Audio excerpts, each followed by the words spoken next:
नमस्कार दोस्तों, कैसे हैं? आशा करता हूं बहुत अच्छे से होंगे और बेहद अपना ख्याल रख रहे होंगे। आज इस बहुत ही छोटे से वीडियो में एक बहुत ही इम्पॉर्टेंट बात मुझे आपसे करनी है। अक्सर लोग हमारी संस्कृति के बारे में, हमारी सभ्यता के बारे में, हमारी धार्मिक आस्था के बारे में बात करते हैं।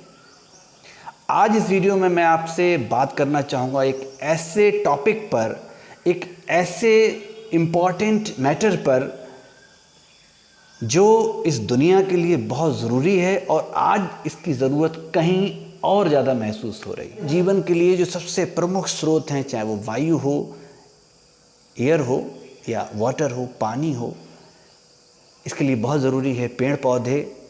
उससे भी कहीं ज़्यादा ज़रूरी है ये नदियाँ, समुद्र। उससे भी कहीं ज़्यादा ज़रूरी है ये हरे भरे मैदान, ये झरने, ये पहाड़, ये वादियाँ, ये सारी खूबसूरती बहुत ज़रूरी है। आज मैं आपसे इस टॉपिक के मुताल्लिक एक और बात जोड़ना चाहूँगा अपने इस वीडियो में, इस स्पीच में, कि जिस तरह ये सारे पेड़ बहुत ज़रूरी हैं क्योंकि हमें ये ऑक्सीजन देते हैं, फ्रेश हवा देते हैं। ये पेड़ बहुत ज़रूरी हैं क्योंकि ये बारिश कराते हैं, हमें जल देते हैं। तो हमारा जो बेसिक दो सोर्स हैं, अगर हम देखें हमारे शरीर के लिए सबसे ज़रूरी अगर कोई ग़िज़ा है, खुराक है, फूड है, तो वाटर है एंड एयर है।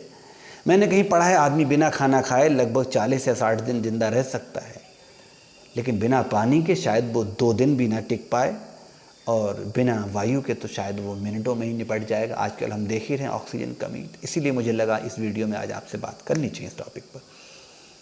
अब इसी से जुड़ी एक इम्पॉर्टेंट चीज़ है, आपने पढ़ा होगा, साइंस में भी पढ़ा होगा, हमारे इकोसिस्टम के बारे में, कि ये जो पर्यावरण है, पारितंत्र है, इसमें सारे जीव जंतु उतने ही अहम हैं जितनी इस पारितंत्र में, इस पर्यावरण में वनस्पति या पेड़ पौधे। क्यों?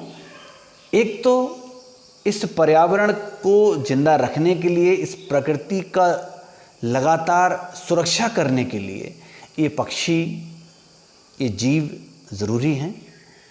दूसरा, इस प्रकृति को पैदा करने में भी इनका बहुत बड़ा रोल है। जैसे एक छोटे से एग्जाम्पल से बात क्लियर करूंगा, फिर आगे बढ़ूंगा, कि जो पक्षी किसी पेड़ पर चढ़कर कोई फल खाते हैं तो अपने पंखों में, अपने पंजों में उसके बीजों को चिपका के ले जाते हैं और नई जगह वो पेड़ पहुंच जाता है। तो एक तरह से वो गार्डनिंग भी कर रहे होते हैं, तो इसलिए बहुत इम्पॉर्टेंट है। अब मैं बात करूंगा इन बड़े बड़े जंगलों के संरक्षण की। तो जो शेर है, चीते हैं, भालू हैं, ये सारे जो बड़े बड़े जीव जंतु हैं, हाथी हैं, इनकी इम्पॉर्टेंस इसलिए ही ज़्यादा हो जाती है क्योंकि ये इन जंगलों की सुरक्षा करने के लिए हैं। ईश्वर ने इतने अच्छे से रचना की है, प्रकृति ने इस तरह से जीवों को पैदा किया है कि किस जीव को किस जगह होना चाहिए। एक तरह से वो इनके चौकीदार हैं, एक तरह से इनके वो रक्षक हैं, संरक्षक हैं और इनके जनक भी हैं। अब इससे मैं जोड़ूंगा आज का टॉपिक जो इंटरेस्टिंग बना है। ये बातें तो आप सुन चुके होंगे या सुनते रहते होंगे। अगर हम अपने धर्म संस्कृति की बात करें, स्पेशली मैं हिंदू माइथोलॉजी, हिंदू संस्कृति, हिंदू रिलीजन की बात करूंगा, तो आपने नोटिस ज़रूर किया होगा कि हर महान देवता के साथ एक जीव है। देवों के देव महादेव,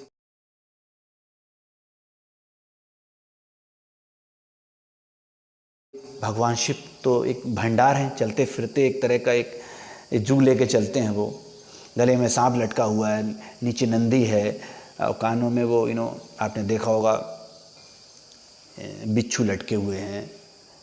तो एक तरह से हम ये भी देख सकते हैं कि भगवान के साथ हम इनकी भी पूजा कर रहे होते हैं। जब हम शिव जी के मंदिर में जाते हैं तो नंदी पे भी चढ़ाते हैं और सांप पे भी चढ़ाते हैं। हम विष्णु भगवान को देखते हैं,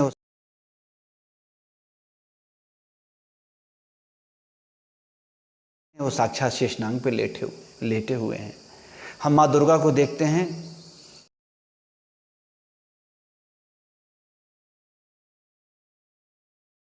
वो शेर की सवारी कर रही हैं, शेरावाली माँ हैं। विष्णु का वाहन गरुड़ भी है। शेषनाग पे क्षीर सागर में रहते हैं, गरुड़ पे वो सवारी करते हैं। ठीक है, हंस पर बैठने वाली हमारी माँ हंस वाहिनी।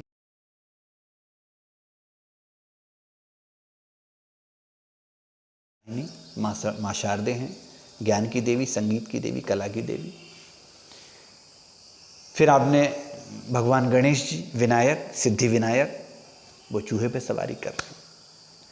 तो जब जब हम इन देवताओं की पूजा कर रहे होते हैं, आपने नोटिस ज़रूर किया होगा, तो इन देवताओं के साथ इन जीवों की पूजा भी करते हैं। किसी विद्वान ने लिखा है, मुझे एग्जैक्टली नाम याद नहीं, कि हिंदू एक धर्म नहीं है, एक संस्कृति है, एक जीवन पद्धति है, एक लाइफ स्टाइल है, ये विज्ञान से जुड़ा हुआ है। फिर चाहे वो यज्ञ करने से पैदा होने वाली ऑक्सीजन, जिसके बारे में आजकल बहुत बात होने लगी है, या फिर बरगद और पीपल के पेड़ों को जो हमारे धर्म से जुड़े हुए हैं उससे पैदा होने वाली ऑक्सीजन की बात करें, या फिर इन सारी देवताओं के साथ जो पक्षी हैं, जो जीव हैं, हम उनकी पूजा कर रहे हैं, क्योंकि हमारा धर्म हमें सिखा रहा है, हमारी संस्कृति हमें सिखा रही है कि जितने इम्पॉर्टेंट ये देवता हैं उतने ही इम्पॉर्टेंट इनसे जुड़े पक्षी हैं, पशु हैं, गौ माता को हम मानते हैं। तो ये सब इसलिए है कि हमारा विज्ञान, हमारा जीवन दर्शन, हमारी जीवन पद्धति, हमारा रिलीजन, हमारा कल्चर, हमारी ट्रेडिशन, हमारा सिविलाइजेशन सिखाता है कि संसार को बचाए रखने के लिए इन सभी जीवों का जिंदा रहना बहुत ज़रूरी है।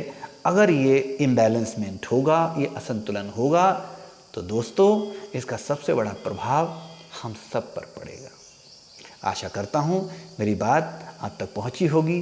अच्छा लगा हो तो आशीर्वाद दीजिएगा लाइक के साथ, शेयर ज़रूर करें अच्छा लगे, और आपने मेरे चैनल को सब्सक्राइब किया इसके लिए धन्यवाद, और सब्सक्राइब करने वाले हैं तो भी एडवांस में धन्यवाद। बाय, टेक केयर, नमस्कार।